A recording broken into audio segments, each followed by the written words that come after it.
In the living room, there might be a rug. To check our rug, we're gonna lift it up. Ooh. So obviously, we need to vacuum underneath our rug. If there are any stains, we can leave it, lift it up, and we'll do a quick mop, let it dry, and put our rug back. And then I always do a final vacuum over the rug. If there's very large strings, etc. hanging from the ends of rugs, I take scissors and cut them off.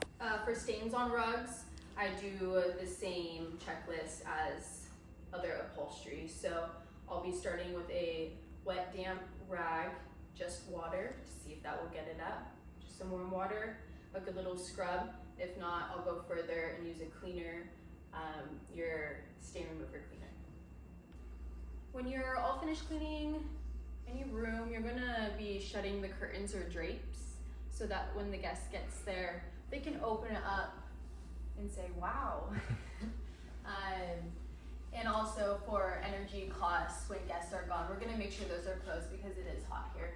All right, when we are looking at artwork, mirrors, etc. in rooms, we want them to be dust-free. So we're going to take a rag, we're going to get it wet, and we're gonna be hitting the tops of the artwork. We're gonna slightly hold whatever object we're doing to make sure it doesn't fall off the wall when we're hitting the top. Also the bottoms and the sides.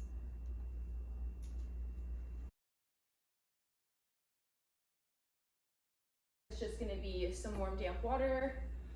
Oh, I did warm, damp water, really, guys? So we'll have to do a highlight reel.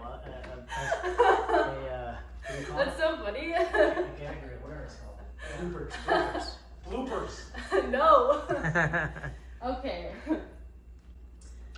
When we're addressing artwork and we're cleaning it, we're just gonna use a